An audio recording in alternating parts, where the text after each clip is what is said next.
दोस्तों, श्री कुंज बिहारी श्री राधे राधे। प्यार भरा सबको मेरा राधे राधे। आइए मैं आपको चौथे अध्याय के बारे में बताती हूँ। अधिक मास कहने लगा, हे नाथ, हे कृपा निधे, मल मास मेरा नाम है। मैं बलवानों से त्रस्त होकर यहाँ आया हूँ। फिर आप मेरी रक्षा क्यों नहीं करते? मुझको उन लोगों ने शुभ कम कर्म वर्जित अनाथ और सदैव घृणा की दृष्टि से देखा। अब आपकी दयालुता कहाँ गई? कठोरता क्यों हुई?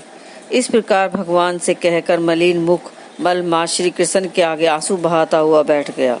तब द्रवीभूत हरि आगे बैठ दीन बदन मलमास से कहने लगे, हे तात, तुम अत्यंत दुखी में डूबे हो, सो ऐसा भारी दुख तुम्हारे मन में क्यों आया? तुम किसी प्रकार को सोच मत करो, मैं तुझे दुख में डूबे का उद्धार करूंगा। मेरी शरण में आकर तुम सोच करने योग्य नहीं हो।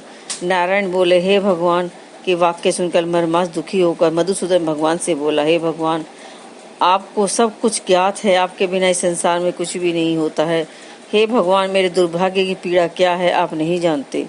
तो भी हे नाथ, दुख रूपी में फंसा हुआ जैसा दुख किसी को न हुआ न देखा, सो आपसे कहता हूँ। क्षण लव मुहूर्त पक्ष मास हो दिन रात्रि अपने स्वामी की आज्ञा से सदा भय रहित होकर आनंद करते हैं, परंतु मेरा कोई नाम है न मेरा धर्म, न कोई मुझको आश्रय देने वाला। इसी से सब देवताओं ने मेरा निरादर किया है और शुभ कर्मों में ये मलमास वर्जित है। ऐसा सभी अन्य परंपरा से कहते हैं, इसलिए मैं मरना चाहता हूँ, जीना नहीं चाहता। हे नारद जी, मैं मरूंगा, मैं मरूंगा, मैं मरूंगा। इस प्रकार कह बारम्बार कह के मलमास शांत हो गया। आगे इसका 5वां अध्याय है दोस्तों, मैं आपको आगे सुनाऊंगी। अगर मेरा ये अध्याय आपको पसंद आता है तो आप जरूर शेयर कीजिएगा।